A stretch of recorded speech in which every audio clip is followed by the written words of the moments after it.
There we go. Hopefully it doesn't like it did in that last video. Um, anyways, January. Um, I feel like I watched a lot of stuff, sort of, or just like watched the same stuff. Definitely listened to a lot of music, a lot of different music. So I'm just happy to talk about it, honestly. Um, let's just hop into it. Got my handy dandy notebook. Let's see. Yeah, so we'll start with movies as per usual. Let's see. We'll just start from the top. Sinners, first thing I watched at the start of the month. It'd be really interesting to go into, just these ideas of like identity and stuff like that. Um, but obviously, this is more for like African Americans, and I appreciate like the Native American stuff that like kind of tossed in there, or that was in there, and of course a lot of the like Asian American representation, right? I thought a lot of that stuff was cool, and I mean, like, man, if I'm just gonna blush about a specific scene, the music scene inside the bar. Whenever who is it, Sammy, right? He's playing the song, and he's like essentially just like summoning like past, present, future, um, just everybody from the culture, right? That scene is amazing, and then it's just like the oneer just like going through the party, and then at certain points. You'll like meet up with the Asian American characters, and they have some of their ancestors there too, which is kind of nice. Um, but yeah, great stuff, and honestly, just great movie. But the stuff I'm going to talk about is more personal to me, and something that I can like, I don't know, at least kind of speak on. Because obviously the main thing I liked was Michael B. Jordan, right? His dual role in that, as Smoke and Stack. Smoke being the more stoic one, and Stack being the more kind of like brash, loud one. And then with Smoke, he's kind of like this older brother figure, which I thought was nice, and he's just looking out for his younger brother, right? Uh, to the very end as well. I mean, like that stuff is great, and yeah, just that whole dynamic, the way like the two of them look out for one another, like the strong bond about it. I love that. Um, Another thing I really want to talk about too is, I mean, again, that bar scene, man, that bar scene is great. But then also, I don't know, I guess like how it affects Sammy, right? Going forward. One of the things I really liked is obviously at the very end. I wasn't really expecting like a kind of epilogue of sorts, but the epilogue is great whenever Stack and the girl, what's her name? Uh, you know the one that gets turned vampire pretty early on. Um, but whenever they go meet up with him, whenever he's like a much older man and a kind of like accomplished musician, um, I like whenever they're about to leave, and Sammy asks him, he's like, oh, was that like the best day of your life as well? And Stack is like, yeah, it's the last time I saw my brother, last time I saw the sunshine, and just like appreciating these like smaller things. Despite having the immortality, you realize certain things are, um, I don't know, I guess like more meaningful, right? Because like if you're an immortal, and I feel like that's the thing too, like a lot of people are scared of death, and I mean immortality like grants you like haven from that, right? You don't have to fear it necessarily, but you miss out on so much. You miss out on connection, you miss out on an actual just like natural beauty of the world. And I mean, that can either just like turn you like callous, or I mean, well, like that's about it, right? It just turns you cold. It's weird, like you remaining on Earth for a longer period of time actually makes you more detached from it, detached from the people, and detached from the ground you stand on. Yeah, but I like that epilogue scene quite a bit. Another thing too, I actually like the vampire roles, because I mean that was always a huge vampire thing. You have to like invite the vampires in, part of like, I guess, like the vampire mythos that sort of gets like overlooked in some things, which you know no jabs at anything. I feel like it's just like a very minor thing, but I appreciate that it's in the movie. But then also it makes sense like contextually, this idea of like inviting I guess like foreigners like to a culture technically, right? Um, you know, and like them asking permission to be there for whatever their reasons, typically nefarious. Um, nah, but great, honestly, all around. I love the movie. Honestly, need to rewatch it a couple times because I feel like there's stuff I'm missing out on, or you know, I know for a fact there's stuff I'm missing out on, and not that I'm like missing out on it per se, but um, I just don't think I'm that educated to really talk about it. I'll be passionate about it, sure, but I'll be very incorrect politically, socially. Uh, I don't know, but this is probably a fun movie to like talk with friends because then I can just talk about how much I hate, uh, how much I strongly dislike white people. Um, and you know, I say that just to be a bit funny, but then you know, obviously it's very like hyperbolic, right? Um, there's some all right white people out there, no doubt, but generalizing, and I mean, you could say that's hypocritical as well, whatever. But fuck them, honestly. And I mean, like that last scene too, whenever like Smoke just kills all the KKK members. Great, need more of that. Definitely need more of that. But yeah, great movie. A lot of great, you know, just like blood effects and stuff. Like very like over the top in some ways, but still quite grounded and realistic. Um, Again, just enjoyable. Honestly, I think it's kind of crazy too, but I mean, no, not crazy. I'm just gonna change my train of thought entirely. Just want to talk about the music. Music was great, and it's unfortunate too because I was actually listening to a lot of like movie soundtracks this month, and this is one I missed out on. And when I was making the list, I was thinking, I was like, I didn't listen to the Sinner soundtrack. Missed opportunity, honestly, because obviously the music plays a major role in it. The music is a tie to the culture, and I mean, like a lot of the movie does surround this idea of music.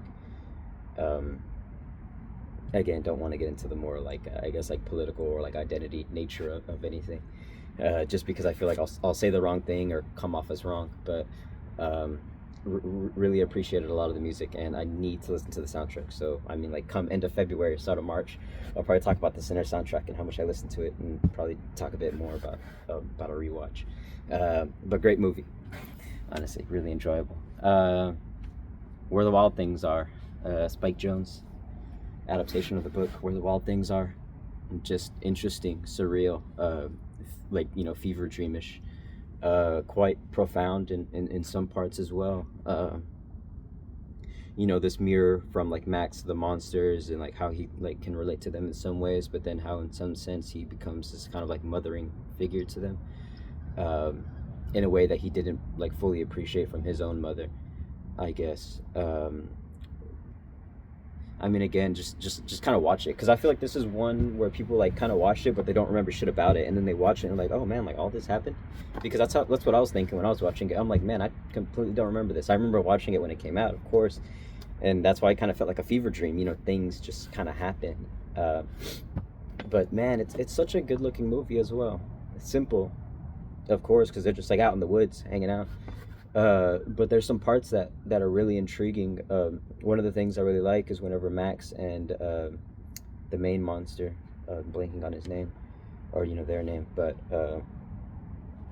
they're walking in the desert, and Max makes a comment about like how the sun is gonna die at some point, or you know the sun is gonna disappear, and then the monster's like, you know, he questions it. He's like the sun's gonna disappear, and Max is like, well, you know, that's not gonna happen for like a really really long time. And then the monster just like stares at the sun, and they linger on it, you know, for a second too long, I guess, right? I don't know how else you would describe it, but you know, there's an obvious like time frame where it's like, okay, reaction shot, move away, but this was like reaction shot, linger, move away. Um, Again, just hundreds of things said in the span of 4 seconds. Uh, and then obviously that comes back later. This monster like ends up being filled with such like insecurity about like the timeliness of things, the fact that things do end, good or bad things, or even then just like life in general. um, and he's obviously very upset about it. um, Another thing I liked about the movie too was the language, like the way the monsters talk. Everything is very literal, and very visceral. I guess when speaking on emotion. Honestly, like the thing it reminded me of most was like in Fantastic Mr. Fox. One of my favorite lines in that movie is, whenever Mr. Fox and Mrs. Fox are having the conversation in the little like mineral deposit, uh, and Mrs. Fox is like, I'm about to lose my temper. Just like being very direct with the emotions, right? Um, it's weird, I guess, like whenever you do talk about emotions and people being emotional, and this is from experience, you just hide some of it sometimes. You don't say exactly what you want to say, which is why I like that bit in Fantastic Mr. Fox too. Whenever Mr. Fox, like he finally says, like I'm trying to tell you the truth about myself, and then Mrs. Fox is, I don't care about the truth about yourself. Again, just the directness of it. It's weird because it comes off as very foreign because that's not how we emote. But it's a very similar fashion, and where the wild things are. One of the scenes I think about a lot is whenever they trip over the guy whenever they're doing the like the mud ball fight or whatever, whenever they're playing war. And yeah, they trip over his head, and initially he's like, oh, okay, this is so fun. The first time was an accident, but then the girl monster like trips over him, like kind of on purpose, but like in a playful way. And he gets really upset about it, and he kind of walks off, and she's like sitting there like kind of pleading with him. She's like, well, come on, just like crush my head. Again, like crush sounds very visceral, but she just wants him to get his like revenge, right? Just to make it even, and make it known that they were just playing and having fun. But then I guess it's like oddly emotional as well. You want this kind of like harsh love, I guess. um Again, like, no, I don't know, this one's definitely worth a rewatch because that's what grabbed me the most was the language of it. um yeah, but it's a great movie too, and the soundtrack as well. This is another one where I need to revisit the soundtrack because it's very, I don't know, somber in a lot of ways. This movie is just filled with like a kind of like melancholy, I guess.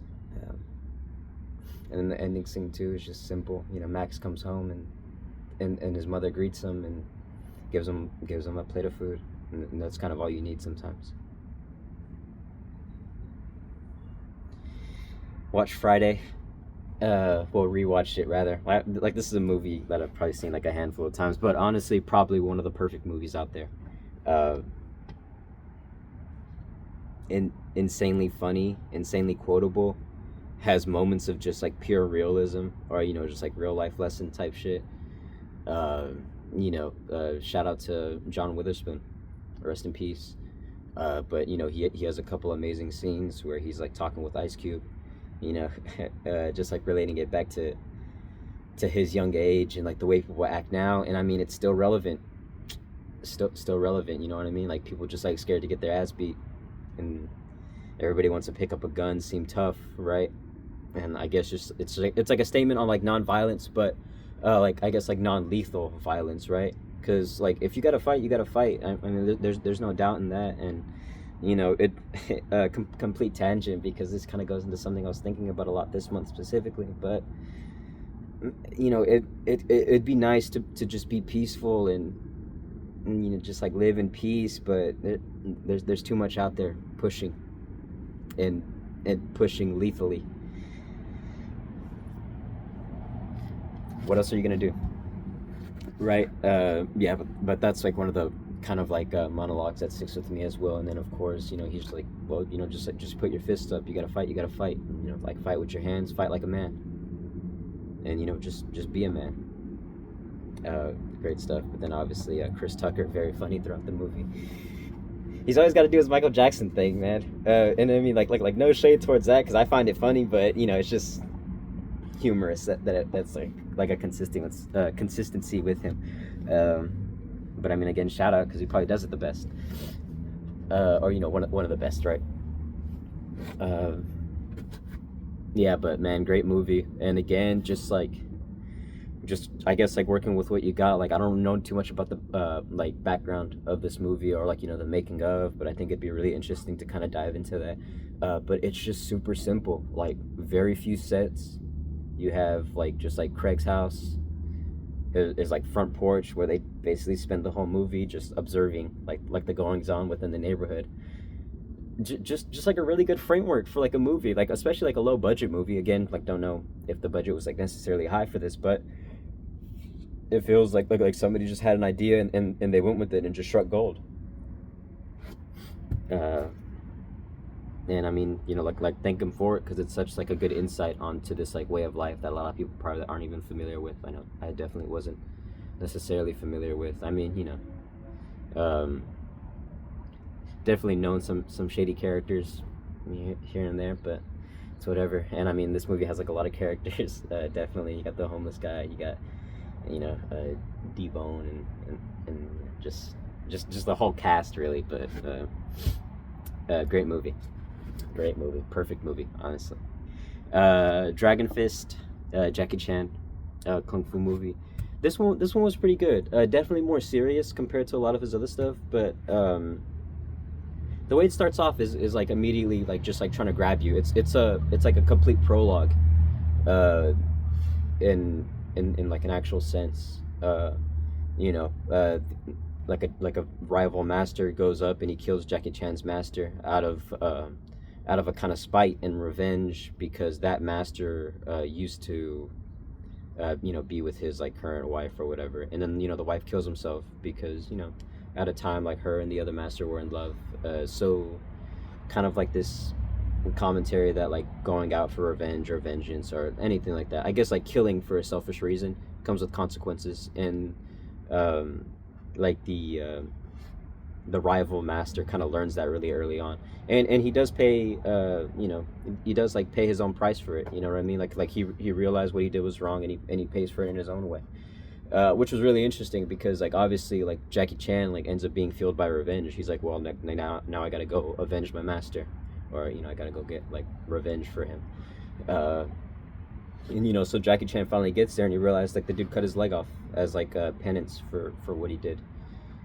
Super interesting, and it grabbed me really early on because I'm like, this is like super different because obviously I guess like the kind of way you would structure a story like this is like the rival master is just evil, right? Like he killed Jackie Chan's master, disgraced that school, and that's that. He's like, well, I'm just an evil bastard and I'm gonna go back to being evil. But like Jackie Chan finally sees him again a couple years later, and he's completely changed. He's a lot calmer. He has his own school. He cut off his own leg again, so he can't like practice like this art of fighting anymore. And a lot of the time he just sits in silence and teaches and does whatever. Again, like the price he paid for his selfishness was too high. The loss of his wife. Yeah, so very interesting. And then of course like Jackie Chan kind of gets like caught in the middle of this like conflict between like these like two schools. Like one is like more of like a gangster type, just like trying to take advantage of the area, and then this rival master and like his current school. And then Jackie Chan is like fighting against or fighting for like each side, and it kind of varies sometimes. But just really good, honestly. A lot of kung fu was pretty cool in it.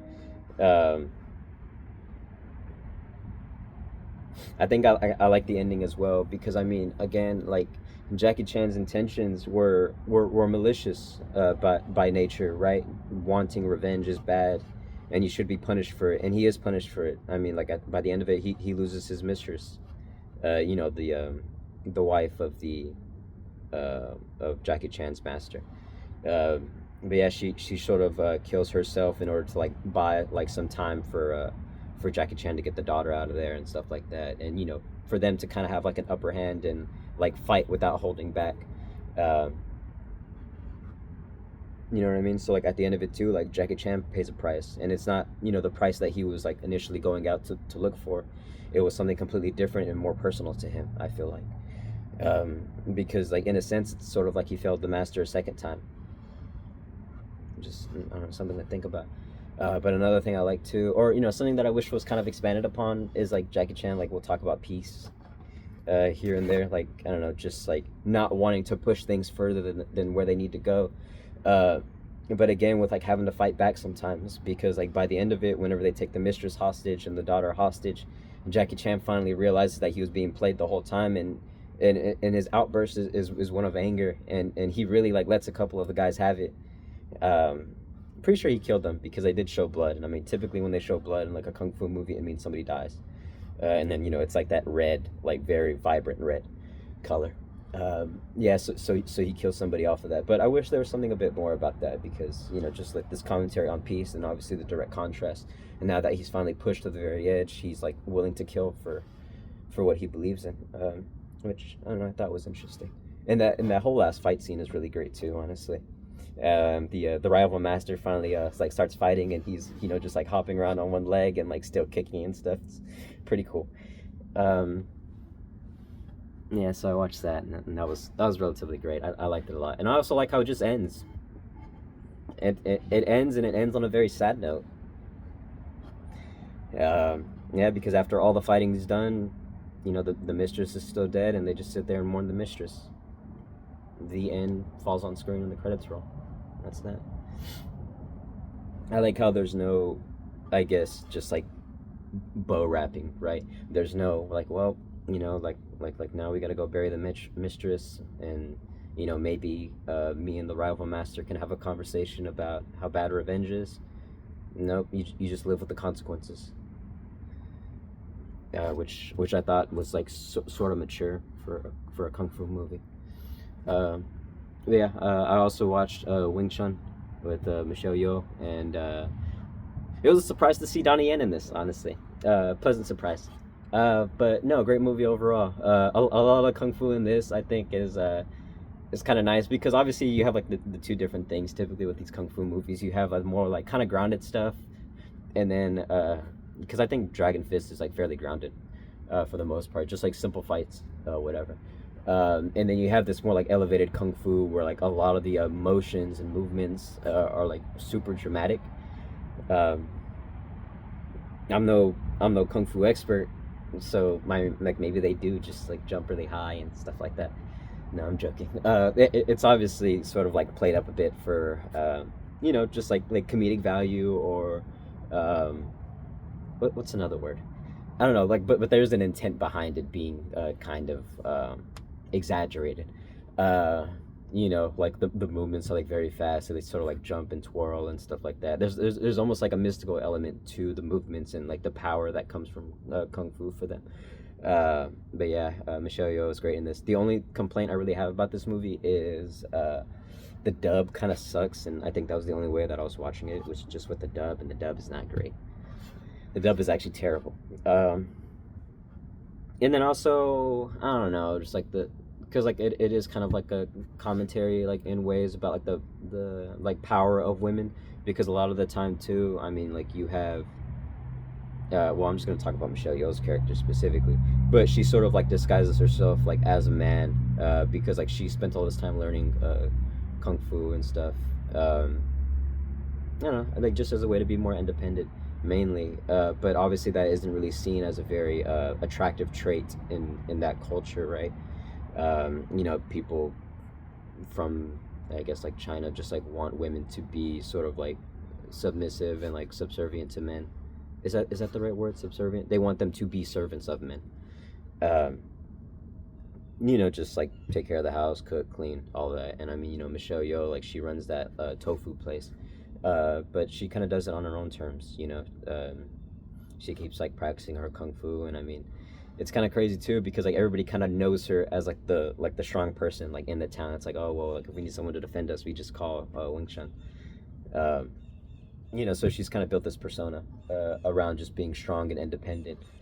And honestly, the way she wins by the end of it is like embracing her like femininity, which I guess is a good message, or just a message that I kind of picked up it, and I appreciated by the end, because a lot of the time too, it's sort of, I don't know, like demeaning a bit, like the way like a lot of the men like view the women in this. It's like, oh well, because like there's like a younger widow character, and again, she's young, I guess, right? So like all the men are like kind of lusting after her, uh, in a kind of again uh, like hyperbolic way, not hyperbolic, in a very like exaggerated fashion.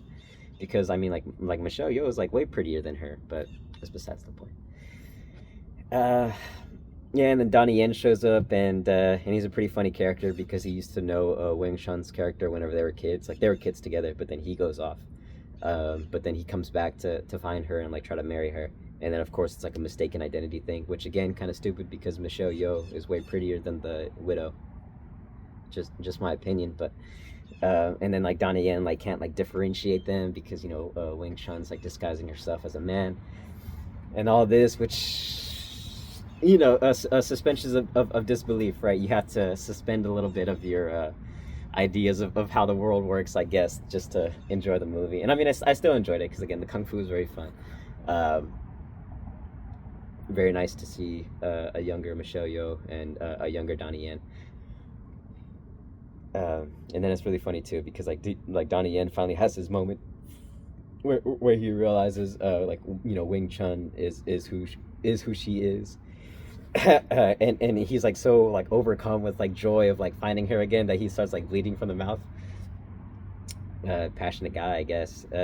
And then it's funny too because like after the fact he's like always amazed by like everything she does, which is nice. He kind of has like a what's the term, puppy dog eyes for her sort of thing, right? He's just like madly in love with her.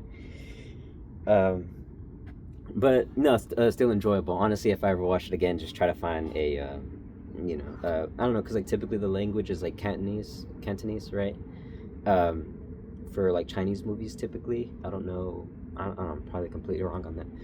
But just like find a version with the original language and like find subtitles, because the dub ain't it. It's not bad, but it's just. Anyways, I watched Jiro Dreams of Sushi documentary from a while back, but it was free on YouTube and it was kind of advertised to me. So I'm like, you know what? I've been meaning to watch this one for a while. I'm gonna knock it off the watch list.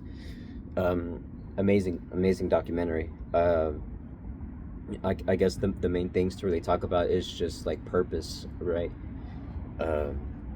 That's such a huge thing in this, and I mean like finding purpose in your work mainly, and like that being the kind of purpose of your life. And like people prescribe different meanings to purpose, and I mean again with this it's just like Jiro like has his job, he loves his job, and he feels like that's what he's here to do. He's here to make sushi, and he loves it so much he dreams about it. It's as simple as that. But I mean like the thing I really love too is like obviously the spotlight on Jiro and his sons, but then also this spotlight on other people with like a similar mindset, right? All of these like vendors that and people that come together to realize like Jiro's dream, and then obviously Jiro's the one that executes it along with his sons. But just like this idea that people are so intensely passionate about what they're doing, again with their work, but just like with what they're doing, that they know everything about it. They've become just true masters, and I feel like that's what a lot of people want. In some ways that's kind of what I want. I want purpose, and people want purpose, and of course people find purpose in the work, and Jiro found purpose in his work. And then because like with everybody else too, he it's nice how passionate all of them are, and then obviously how like appreciative like Jiro is of all of them, because Jiro is like, yeah, we got our rice guy, we got our fish guy, we got our tuna guy specifically, we got our like octopus guy, we got our what I mean. They have specific people, specific what would you call them, specialists, I guess, like in different things. And then I like as well too like how much faith they'll put into one another. Like Jiro obviously has faith in every single one of his vendors to like provide him with like the best of the best, just like ingredients in order for him to make the best sushi.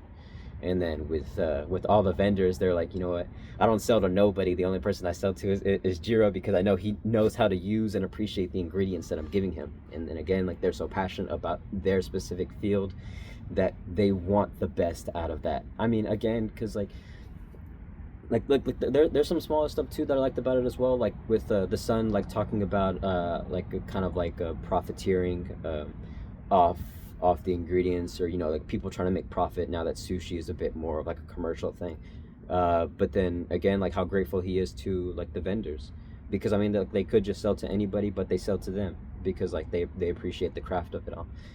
Um, yeah, because there's a minor part too where they're talking about tuna specifically, because tuna is one of the main things that they'll like garnish on the sushi.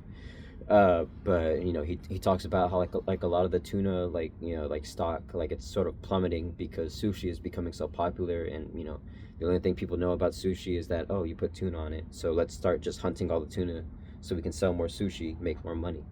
You know what I mean? Again, it's always about fucking money. It's always about money. But that's why I appreciated this, you know, because it is a craft and it's something to master, and it's very good that they feel proud about it, and I feel like it's very nice that the intentions of it are entirely pure. You know what I mean? It it's not about the money. It really isn't. Um, I remember I was talking to somebody a while back, uh, and you know, I'm not gonna give like ultra specifics, but we're just kind of talking about our jobs, and the thing she said was with like a lot of like conviction in her voice, and it's very simple too, but I think this is what I was meant to do. Purpose again, and then you know she goes on to describe like very passionately about her job, and I respect that, and you know I would definitely want that. Like I feel like I've talked about my job a couple times. Again, like no specifics, but I just talked about how much I like it, and I like my job, no doubt. It definitely provides me like certain luxuries that I find most important, which is freedom, and I don't know. I guess like a sense of belonging and a few other things. But money. I mean, in terms of money, we have no no. Um, but money is just something I never really cared about. Even though I talk about it all the time, I don't really care about it. That's like a Sundari thing. Um, no, but I mean, just genuinely, right? And like the money is not important. You can't take it with you. I know this, but while I'm here, it's something that the whole world revolves around. So how can I, you know, how can I not? But obviously, you know, point with my personal anecdote with this person I was talking to, and then with the point of the movie is just finding purpose in something, anything. You know what I mean? And as long as you're doing it purely and you feel like it's right for you, that's all that should matter. Um, but yeah, just great. And I mean, again, like it's cool too with like Jiro and the way he describes the job. What he, because he says like he's doing it like up to like 50 plus years. Like I think whenever the documentary came out, I think it was like 45 years that he had been like doing sushi. Um, and he was like, you know, not one day did I regret it, and not one day did I hate my job. Just loved it purely.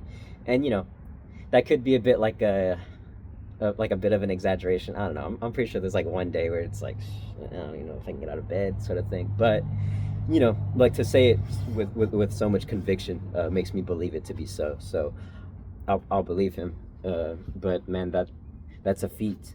It honestly is. It's a feat. Uh, but something else that I was thinking about too, not necessarily not necessarily like sinister in any way, but again like a commentary on purpose, right? Because one of the sons talks about how he's kind of like an adrenaline junkie type, and he's like, yeah, you know, like I really wanted to be like an F1 driver. I wanted to be like a race car driver. But obviously he has like bad vision, and that's like one of the things they test for. So he just got a fast car instead. uh, you know, but maybe the sons weren't meant to make sushi like their father was. I mean, it's obviously very noble that they would follow in their father's footsteps, and the father would be kind enough to train them in something that requires so much, like, you know, just teaching and skill and anything. But I mean, you know, like what if they did want to do something different, right? What if their purpose isn't necessarily fulfilled in sushi, but I mean, still they're happy with it. I don't know, just something I was thinking about, just questioning it. Another thing I like too is like, you know, despite how accomplished Jiro is, like again, like assigning it to purpose, just wanting to be better. And I feel like that's another important thing too. I mean, like you get trapped in a job and you know you don't necessarily want to grow, and you just kind of stay stagnant, and then you start getting burned out, right? But with Jiro, and I feel like again, like it's probably just like a culinary thing, right? There's always something to improve on, always something new to try, always something new to taste. Uh, but yeah, because that's kind of what Jiro attributes it to. He's like, there's always like some kind of new like a combination of things like I'll want to do every now and then. But we have our basics, and then they have the seasonals.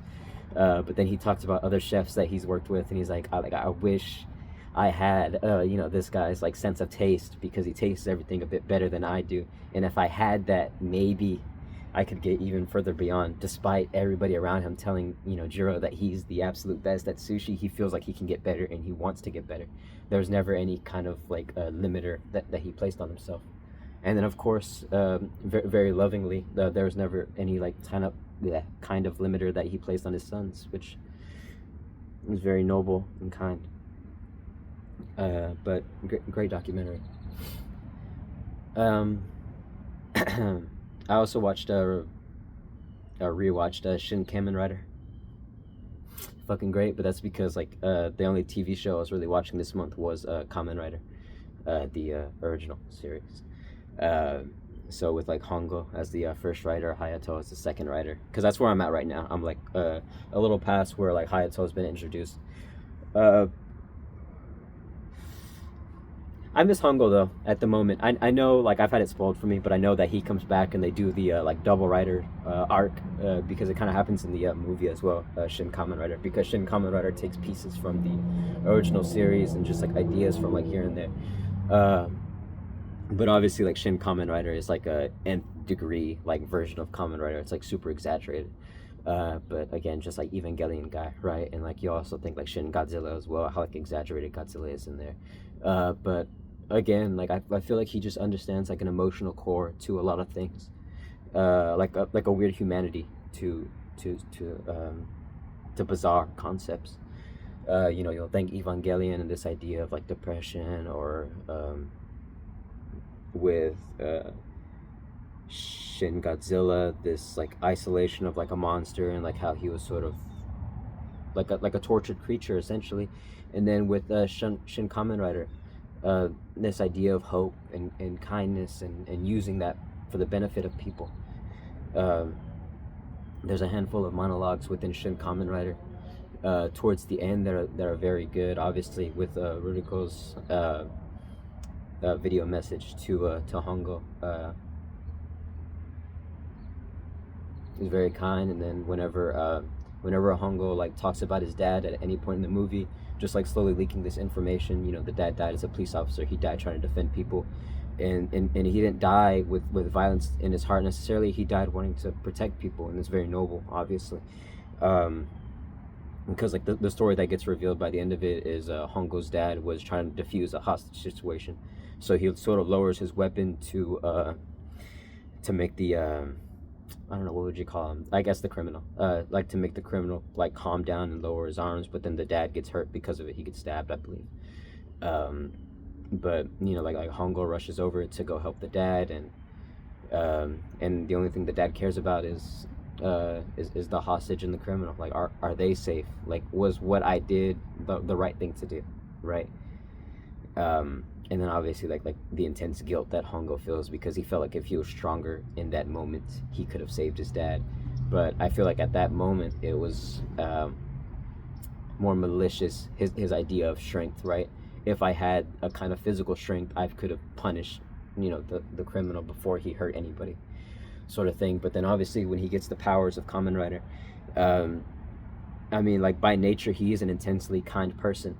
And he realizes that he needs to use this power that was given to him, and this kindness in his heart, to defend people. Like defending and attacking two sides of a coin, as it were. But yeah, great.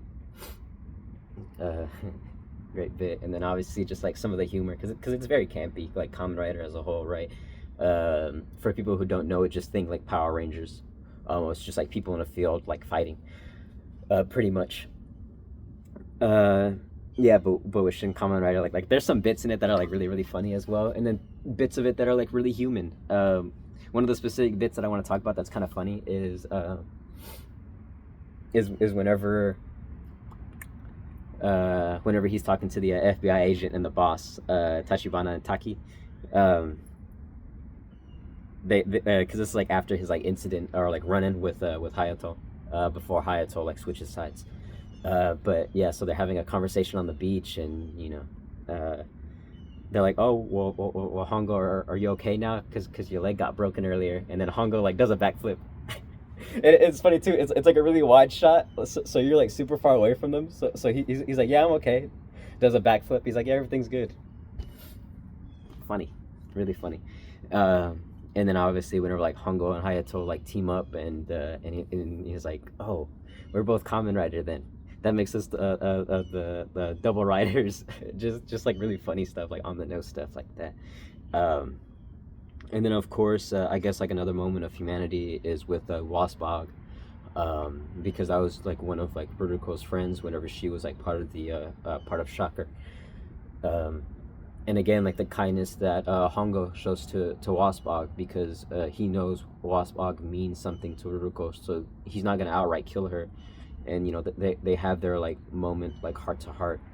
And of course, like Wasbog like appreciates the kindness of not being immediately killed, and appreciates this final moment she was able to see Ruruko again.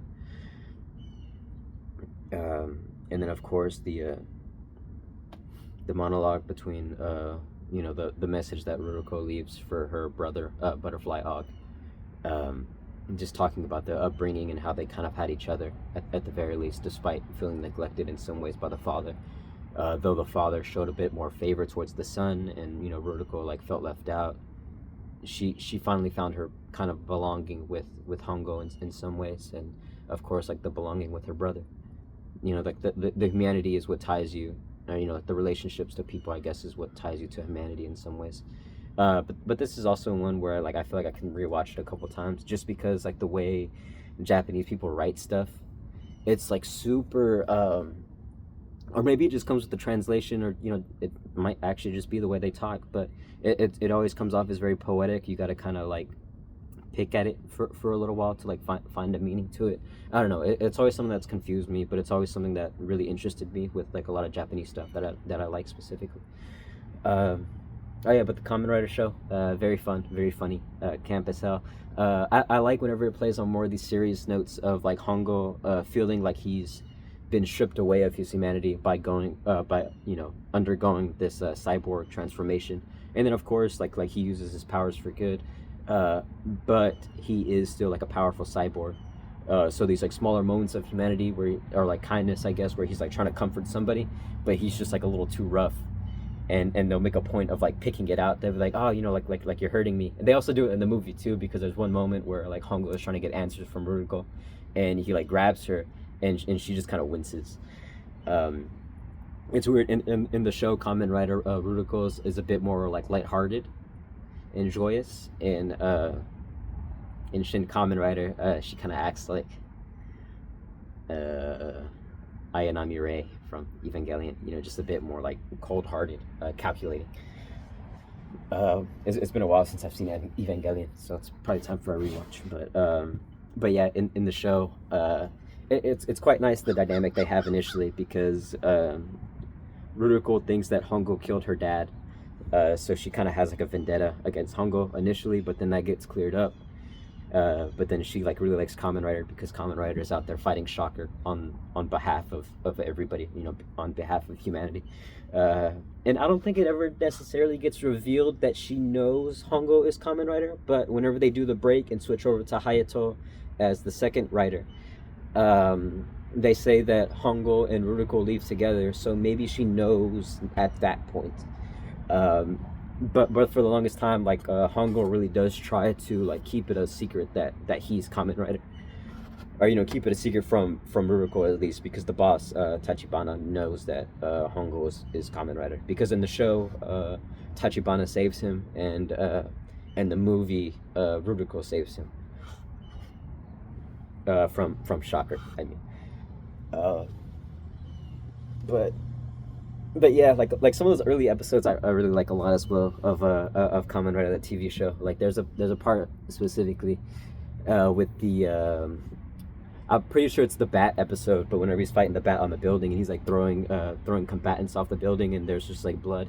Again, just like a bit of like realism, because I mean, for the most part, whenever like you defeat somebody in Kamen Rider, they turn to bubbles, but in this it was just pure blood, so like a violent thing.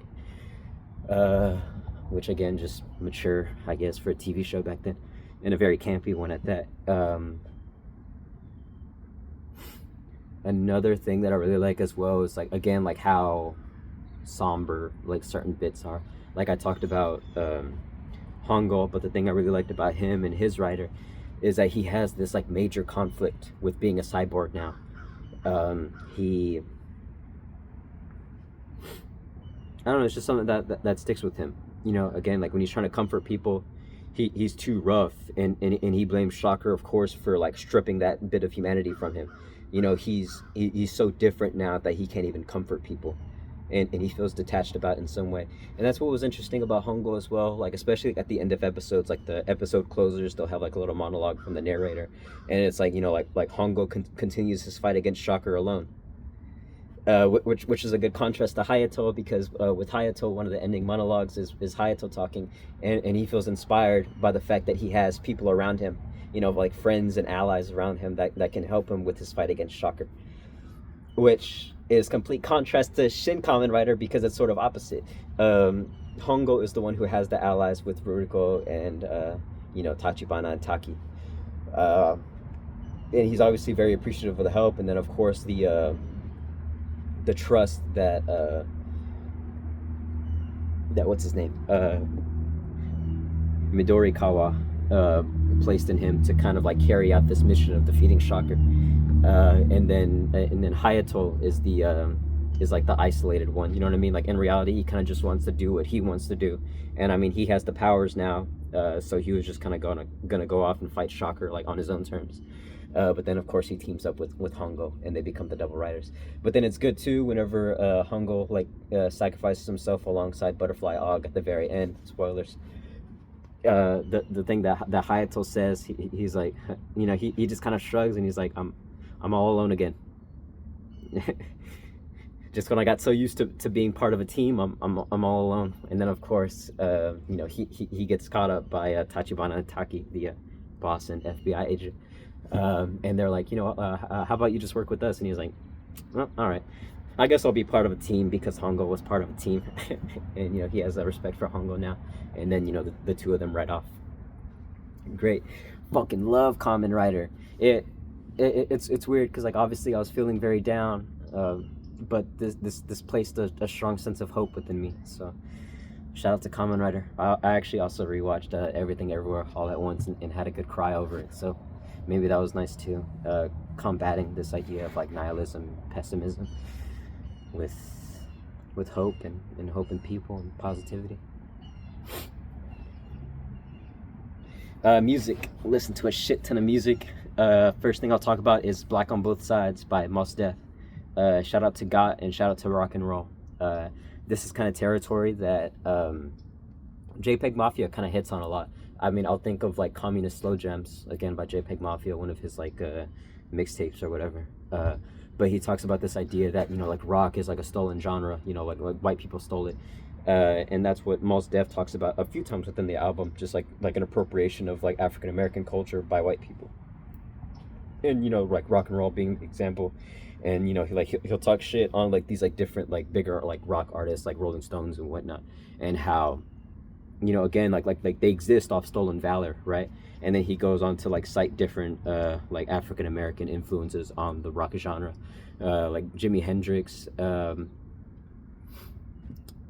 Jimi Hendrix was like the one I picked out immediately, but there's like literally like a handful of others that he cites as like being these like rock influencers. And of course like the people that influenced white people are like white bands, Rolling Stones. I think he takes a jab at like Red Hot Chili Peppers as well. Deservedly so in some ways. I don't know. Elvis Presley. Yeah, and just like other similar people who've like made their careers off this idea and like identity that was ultimately made by African Americans like years past.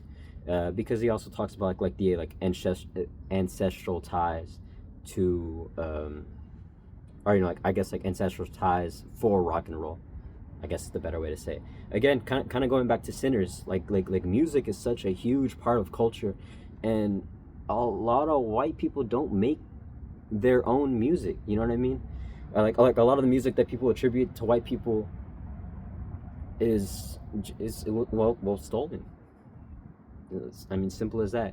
See, like this is why I didn't really want to talk about like political identity stuff, because it does just boil down to me just hating white people. But kind of the truth, like 90% of the truth. But anyways, oh yeah, but yeah. So rock and roll was a track I really liked, and I really liked the track Got. That one's cool too, just because like the beat is a bit more upbeat, like small bits of, I guess, like drum and bass. It sort of reminded me of some songs off of Bomberman 64, Bomberman Hero, that is. Yeah, but I don't know, just like something about the instrumental reminded me of like a older time, not chiptune, like I said, drum and bass, and I think that's the best way to like relate it to. But the album on the whole is very enjoyable, and I need to listen to some more Mos Def. And honestly, just like some older like rap groups and all that. Like I really wanted to get into Wu-Tang this month, but I just got so caught up on this album that I didn't make time for it. So yeah, need to brush up on some history, definitely. I listened to Hiding Places, project by Billy Woods and Kenny Siegel. Personal favorites, A Day and a Week and a Year. Honestly, one of my favorite lyrics from that was, life is just 2 quarters in the machine, but you either got it or you don't. Fucking with the joystick, pretending I was really playing. Those are 2 separate lyrics, but I don't know, something about it. I guess just like the metaphor of it, right? Life being this machine, like some just like some type of game you play, right? And again, I guess like with your buy-in, you either have it or you don't. You don't have what it takes to like keep living, or maybe you just happen to have the quarters and you can play for a bit, right? Yeah, because like in between those 2 lyrics, like he talks about like just like playing on the game over screen. So he's not really engaging with life, I guess, in the way that he wants to. He's just like sat there, and like it's already like over for him, and you know, that's where the fucking with the joystick, pretending I was really playing line comes in. Just having no control over what's going on with you and the world around you, which I thought was really interesting. But yeah, cause he's New York based. He shouts out Brooklyn at one point, and I kind of picked up on that, just like with the flow. Has a super New York flow. I like the opening track, SpongeBob, just because I think the bar in it is really funny. He just says like SpongeBob, the whole operation underwater. That, like, whenever I first heard that, I was like, that's fucking funny. And then I think the song that I first heard from them was Red Dust, which is the closer on the album. I don't know, just some of the lyrics were really cool. Well, you know, cool sounding. Obviously, like, talks about like a life that he would have lived.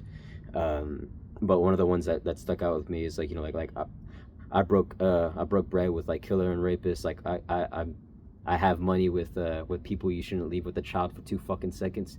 Just like really kind of like visceral look into a kind of life that a lot of people again don't know about. I definitely don't know about that. But just interesting. And then of course with the instrumentation, because I'm pretty sure Billy Woods is the rapper on it, and then Kenny Siegel is the producer. But those beats, man, super eerie. Something about them, but they pull you in. They definitely pulled me in. But great project. So I'll probably need to listen to more Billy Woods and kind of look into Kenny Siegel as a producer and see what kind of other stuff he's done, because like on an instrumental level, this album fucking rocks. And then obviously with the flow from Billy Woods is really good too, so I need to look out for him. Obviously a big one was Alexa Gates. Kind of talked about her a few months back now, because my sister, so whenever this came out, I told her about it and we had a chat called I Am. It was her 2026. But honestly, it's weird because with Alexa Gates stuff that I talked about previously, it was just like handpicked couple that I liked here and there. But I think this project I liked on the whole. It's very consistent. Sort of more positive, I guess. Not as I don't know. But I don't know. To me, I thought it was more positive, or at least wanting to be more positive. It Goes On is the opener, but The thing I like about Lexa Gates too a lot is her voice and like the way she'll like pronunciate certain things like to create rhyming schemes. But then also again because she's a New York rapper, um, but very like MF Doom inspired, I guess, because like there's a lot of times when she's rapping too where she'll lead you like into a rhyme scheme and you're thinking that you're thinking about the lyrics ahead of time, you're thinking about the punchline to a line or punchline to the bar, and then she subverts the expectations by stopping it. There's a few examples somewhere. I didn't cite any of them. I just cited a lyric I liked, and it goes on. But uh, and I remember where I was, where I am, where I will be. Stretching sounds so silly, but like the way she like curves her voice on like will be for silly. The like the what's the fucking word? Syllable. There you go. Stretching the syllable to make it rhyme, and then obviously for like syllables will be silly, but stretching it so silly rhymes with just be, or like will be stretching it so it sounds like a double E, or like silly, the Y sounds like the E, whatever, but just like writing thing that I found interesting. But she does that a lot, consistently throughout the project. And then of course like with the like subversion of like rhyme schemes and stuff like that, she does that consistently throughout the album, so you'll probably be able to pick it out. But very enjoyable, honestly, if you're just like listening. And then I talked about like a lot of the stuff being like more optimistic. One of the tracks I really liked was Rest of My Life. It reminded me of a song called Sunshine by Atmosphere. Whether it's like an artist or a group, I don't know, but Sunshine by Atmosphere was like really upbeat, and this kind of reminded me of that. Again, just like talking about a like kind of positivity and like optimism for the future.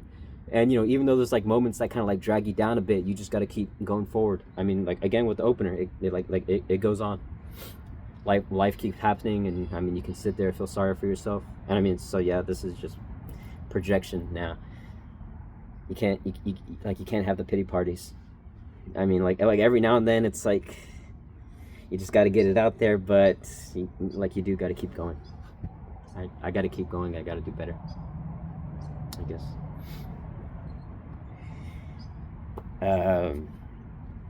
With How to Memory, I finally listened to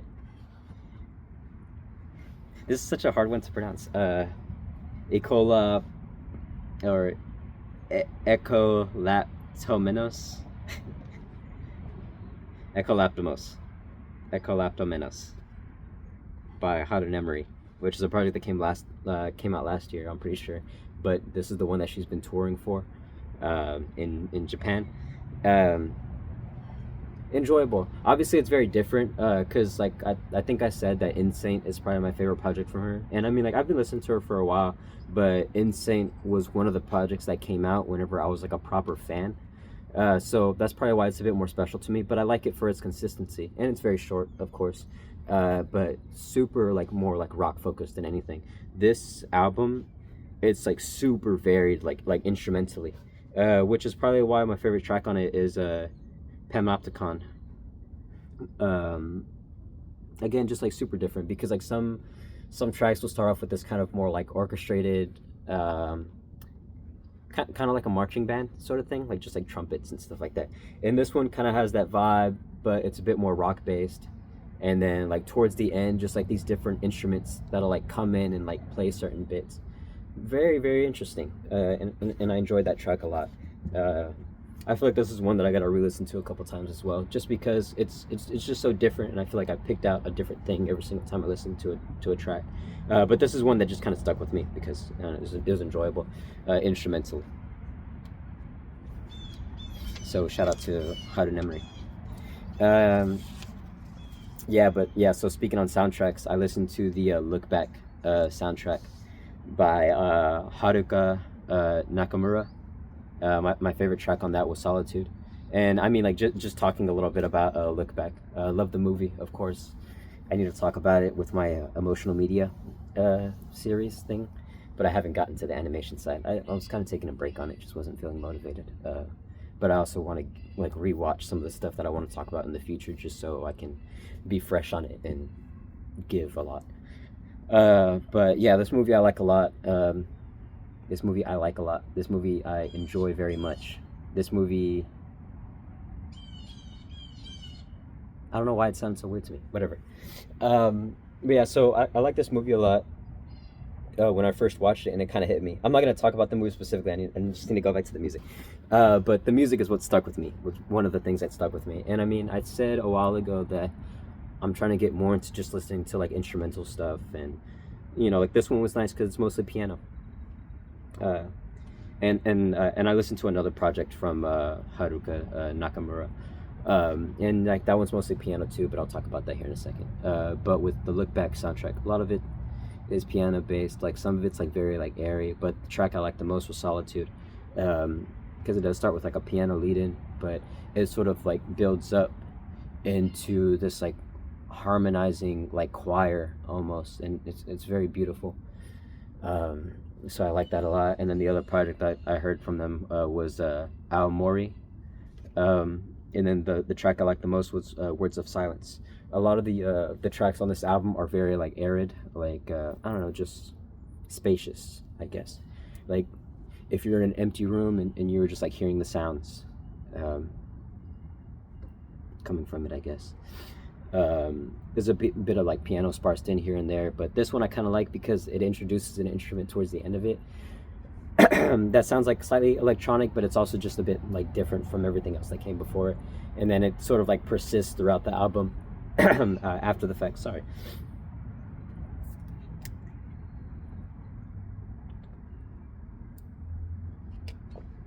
What is it? All the music people out there, y'all gotta help me out because I don't know the name of the instrument off the top of my head. But whenever I was in elementary school, they gave you like the two sticks because it was a percussion instrument. They give you the two sticks, and it's basically like piano keys, and you just hit them.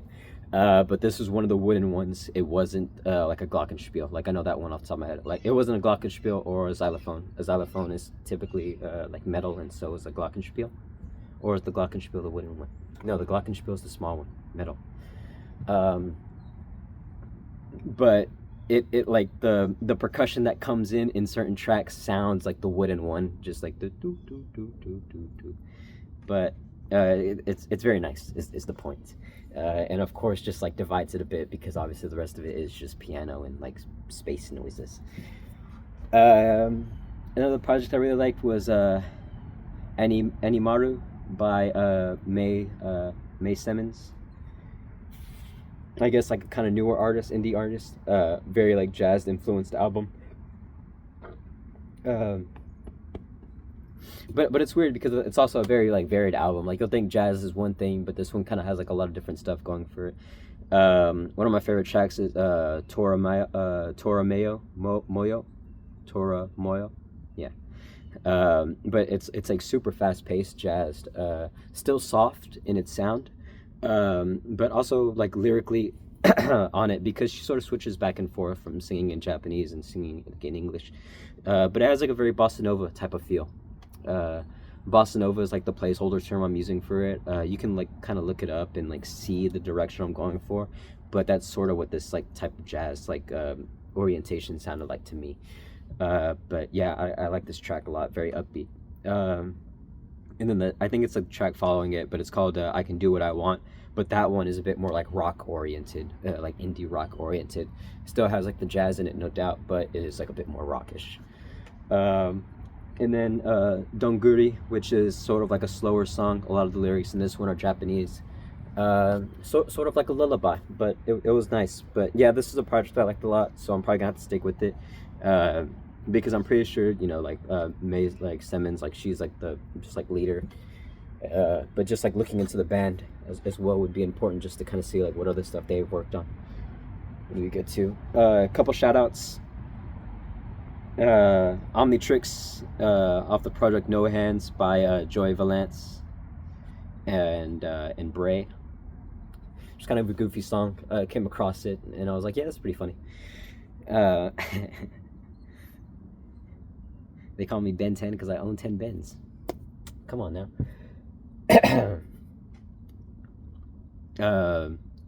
Imatadora by Romeo Santos. This is one that I just like kind of remembered. Again, that instrumentation is very grabby. I was talking to my brother about it last night. But I feel like Spanish music is like kind of the one genre I don't really dip into, which I mean is interesting because I'm Mexican. But I just never really had ties to it, unfortunately. I mean, I guess you'd call me like a no sabo, but like fuck that. I just never learned Spanish when I was a kid, um, and there's some political stuff to maybe get into, but it probably isn't relevant. I was probably just lazy, and my parents didn't, like probably tried, but we were stubborn. Unfortunate side effect of being a stupid kid, but whatever. Uh, Not gonna blame anyone. I'll blame myself, and I'll try to do better.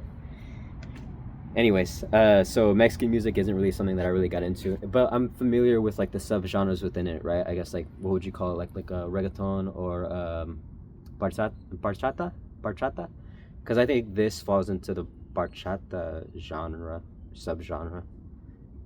All the Mexicans out there, call me stupid, call me a no sabo, and correct me because I'd like to learn. But point being, the one thing I do know, Mexican people fucking love like electronic shit. They love EDM. They fucking love like techno shit. And this song has a lot of techno shit in it. That fucking but that song kind of rocks. But I also just need to listen to more music in Spanish. I was actually listening to a what is it? Because I think the band is called El Tigres de Notre. I remember my friends were talking about it. I listened to a few from them, but I really need to like get into it. Or Los Tigres de Notre. And then I was also listening to another band. I think they're based in Houston or something like that, called Los Vortexes or Los Vortexes. Again, but yeah, I just need to find stuff, and I mean like preferably I prefer to find it indie. Like I know there's like a lot of other Mexican music out there, but man, some of it just sounds the fucking same to me, which is why I don't like it. It's weird to say that because you can say that about anything, like just like simplify it, but to me, Mexican music sounds the same. With Japanese stuff, like some of it does sound the same, yeah, which is why I'm kind of picky and choosy about the ones I specifically like, or I'll find a few artists that I like and just listen to their stuff because some of it is like similar. Again, like I don't know the language, so I don't know what they're saying, but like instrumentally, sometimes it can seem a bit similar. But that's why I like Hotter Emery, because she actually has a sound that's a bit more brash compared to other people, but also varied. But yeah, so maybe I just need to find those artists like who speak Spanish and find the ones that connect to me and just like really dive into it so I can just like grow more attached to that part of myself. Another song called How American of Me by Special Hug. Simple. Kind of a love song, kind of like a self-reflective kind of song, but very nice. So I like that one. I found them off TikTok, which is kind of cool. Am I Bad by Sim and Zaya, or Zaya, Zaia, and then Sim, all caps, SIM. But Am I Bad? No, this one rocks because it also ties back into the other thing I was talking about with like trying to reacquire stolen valor, right? Because like this is like a punk song, but like the duo in this is it's like an African American duo. Punk is a great genre, but again, just like kind of stolen a bit. So I'm glad that the culture is trying to like retake it, reclaim it. And man, this song rocks too. Super dark. I showed my brother it last night, and he said like it felt like kind of cyberpunky, and like cyberpunk you can like just like say it's like kind of like darker tone and stuff like that, but still like super harsh in some ways and just like lively. I don't know. Oh yeah, but something I wanted to say too. Sorry about just going back to Mos Def real quick. Both rock and roll. The thing I like is like it's like kind of like a slower song in the beginning, and then at the end it sort of like turns into like a proper like rock punk thing. It's like just like the chanting like who am I, rock and roll, who am I, rock and roll, shit like that. But it gets you like pumped up. You know what I mean? But yeah, so shout out to Am I Bad. I also listened to Orange County by Gorillaz. Really like that song a lot. kind of a softer, more like a Damon focused track, and then the guest vocalist on it is very good as well. I love the instrumentals. I don't know, just cute, I guess. The I don't know if I can do this anymore. I don't know if I can live this far, so far, so far. Shit like that. Nice. I like it a lot. Of course, just kept listening to Yule a lot. She's probably gonna end up being my top artist of the year at this point. But just like really dived into Glitch Princess, of course. I feel like this is a song I would have found eventually, but don't be so hard on your own beauty. I love this song. I love a lot of the lyrics in it. Currently, the sour look on your face tells me you see something in me other than this. I don't know, just something about it. Like the thing I really like about Yule specifically in a lot of her lyrics that I'm finding now, because I feel like I talked about Soft Scars, but I couldn't quite place why I liked it a lot. But Yule has this persona of like a robot, of a computer. But you know, she's a computer, or you know, they're a computer made of flesh, and that means they have a heart and they have emotions. It's a contradictory sort of thing, wanting to be detached and, you know, but also wanting to be loved. It's something like kind of poetic and beautiful about it. But there's a lot of lyrics and don't be so hard on your own beauty that I like. Funny how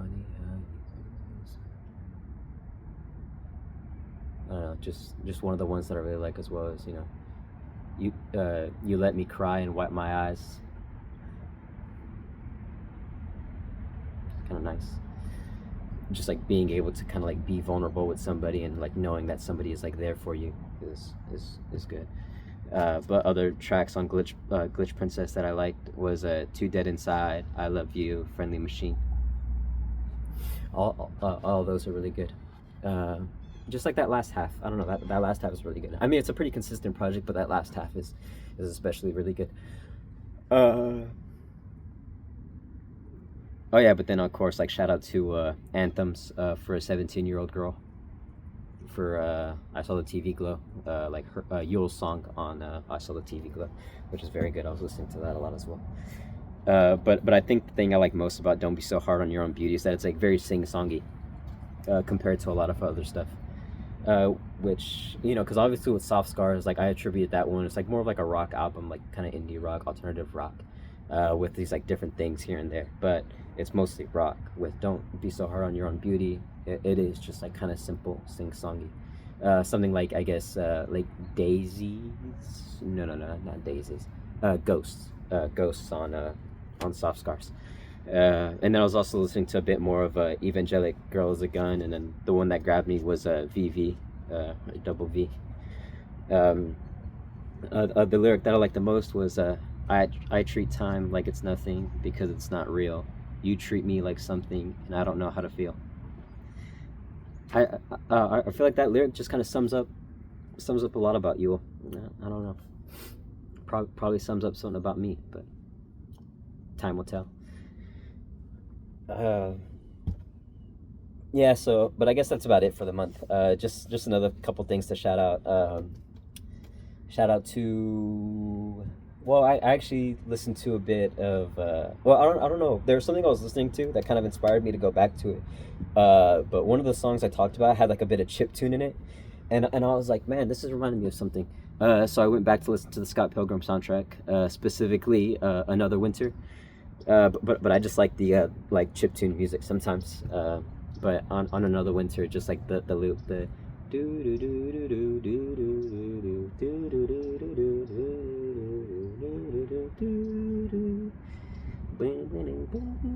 and then it leads into like more of like a rock thing. So it starts like kind of chiptuney, the I don't know. I was kind of butchering it, but it starts off very chiptuney and then like becomes a bit more like melodic, and then becomes a bit more like rockish. But that's a very good song. I like that song a lot. But yeah, like game stuff.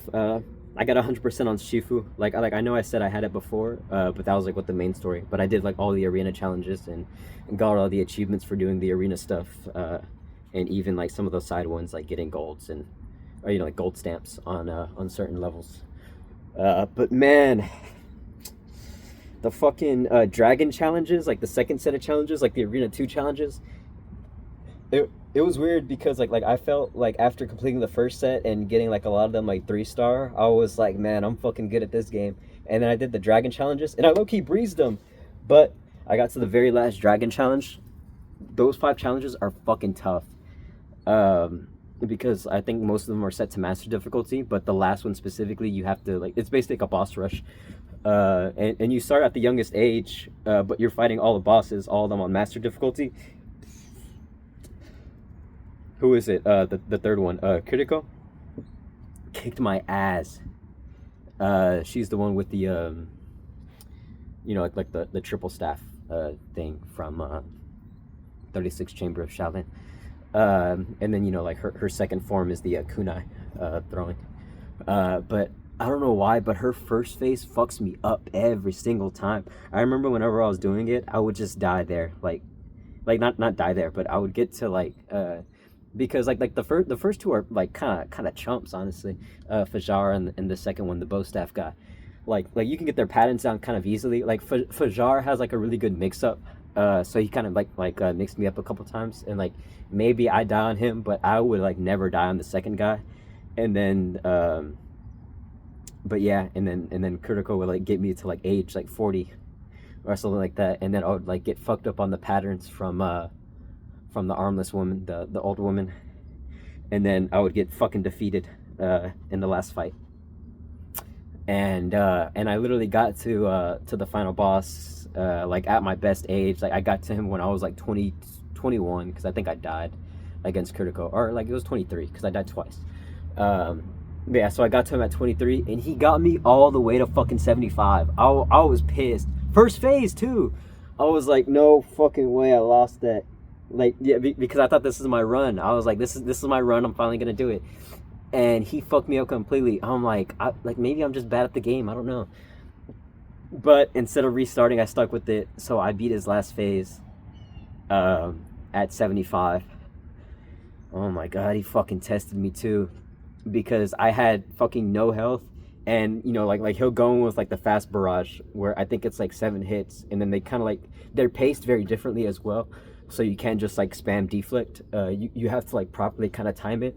But like I had already like built up his like stagger meter like pretty well, but that last barrage, I hit every single one of them perfect when I had no health, and that was the one that broke his stamina gauge, and I won that shit.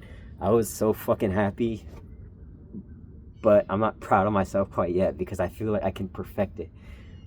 That's the thing I like about Shifu though. Like, and the reason why I'm still playing it despite having all the achievements is like there's a certain mastery to it that I kind of want to attain. Like Jiro in his sushi. You know what I mean? Like there's always ways to get better. And in that game definitely fucking tests you. And there's always ways to get better. But shout out to Shifu. Marvel Rivals update came out, changed the mastery system or proficiency system. Kind of cool, but now quick play is even more sweaty. Every single game I play healer, I'm dropping like 25k heals on fucking quick play, because everybody's playing like 10k's on the line. But that's besides the point. I mean, it's still fun, but I just hate quick play now, because like people get like tilted quick, man. And of course everybody's like, like the only time people kind of hop on mic is whenever things are going bad, or like at the very end when they want to complain about something. And of course, like people still like typing out and shit like that. Bro, just like fucking hop on the mic and we can talk about it. Same with comp, because me and my brother, we got to platinum again, and we might try to climb, because we got to platinum like really fucking fast. So we might try to climb, but whenever we were playing, same thing. Like we did our gold matches, or like our placement matches in gold, and we got placed in plat, and we played a few plat games. But yeah, same thing. Like nobody wants to talk on the mic unless things are going bad, or at the very end to complain about the person who did the worst. That's not fucking constructive, and that's not playing as a team. And I mean, like I'm no hypocrite in this. Like I'm on the mic. Like, so if I'm doing my thing, I'm like, hey, I'm making space, because I play Captain America. I'm like, hey, like I'm making space right now. Like we need to push up. Like anybody got a mic so we can talk. We can like team up and stuff. Nobody on the fucking mic. And then the one time I was playing support, like I kind of got on, like I said something and nobody said anything back, so I was like, all right. The first round ended and it wasn't looking good for us, and I was like, hey, like, do y'all want a different support? Like, I can play like whoever, because I think the first round I played Luna, and I did okay, but like we were just kind of outclassed heal wise. I forgot who our second healer was, but they weren't really carrying the weight, and I was like, well, like, do y'all want me to go invis? Do y'all want me to like do something? And somebody was like, nah, man, just say who you are. I'm like, all right. So I stayed like Luna for like half the second round, but I'm like, now we need somebody that can like do. So I switched over to Invis, and by the end of it, like, I mean, like, we still fucking lost, but it's like, man, if we were like talking, like communicating, we probably could have won that, because the other team wasn't like especially good. They just felt more coordinated. But I don't know. Yeah. So shout out to Sifu. Shout out to Rivals. That's about it for this month. I know I had kind of like a huge low. For a lot of it, surprisingly, I thought it was going to be a lot more optimistic. But man, I don't know what the fuck happened to me. Super sad this month. But that's besides the point. There were definitely moments of joy. I got to hang out with my grandmother a few times, and that was a pleasure. I got to talk to my friend a while back. Like, that's what those Dark Tide videos was. That was like one of the times that we were playing together. We had like 2 just like really good sessions, and we were just like chatting it up, and it was just nice to hear his voice. Yeah, so going forward, rest of the year, I'm really gonna fucking try to be better. That's it. Thanks for watching. Take care.